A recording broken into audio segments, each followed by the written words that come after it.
Guys, tingnan niyo si Berna. Inaabangan niya yung pagkain na nitira ni Chauso.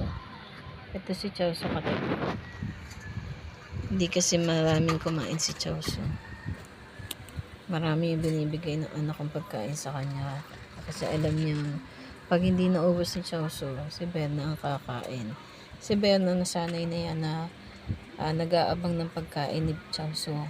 Actually, hindi niya inuubos din yung pagkain niya. Ang gagawin niya, magtitira siya sa pagkain niya, si Berna.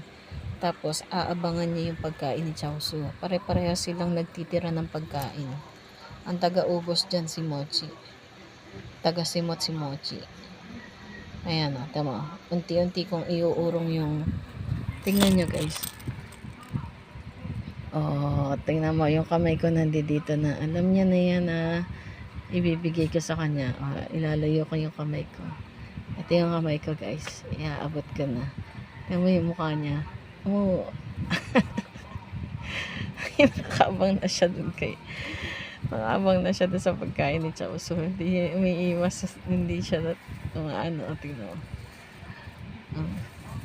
Oh, inahabol niya yung pagkain. Hindi niya lalapitan yan kasi pag lumapit siya dyan, si Chauso magagalit. Ayan mo, ano yung Berna. Tama. Ayan na siya. Hindi siya magtatangkang lumapit dyan. Hanggat di mo yan inaabot sa kanya, hindi niya lalapitan yan. Kasi si Chauso, ugali naman ni Chauso, magtitira yan ng pagkain. Tapos aabangan niya kung sinong kukuha niyan, aawayin niya.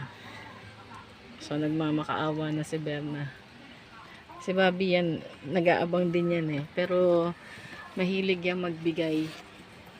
Uunahin niya muna yung iba bago siya, si Bobby. So ayan na si Berna. Si Berna kasi napakatakaw eh. Pero hindi naman niya inuubos yung pagkain niya.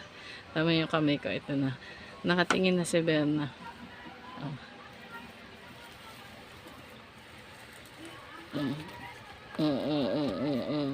Hindi niya yung pakikilman.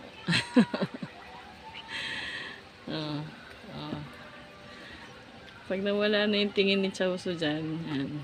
Bigyan na nga natin.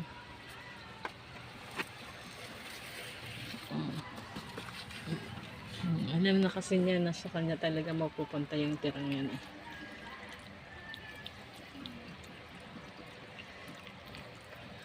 Si Bobby nag-aabang din dyan. Pag hindi niya naubos dyan, si Mochi ang taga-simot. Lahat ng tira kay Mochi matitira yan. Mapupunta. Ubos na pala nila yung pagkain nila. Kaya si Berna naubos na yung pagkain niya. Tsaka kay Bobby. Grabe, gutom na gutom lang. Oh.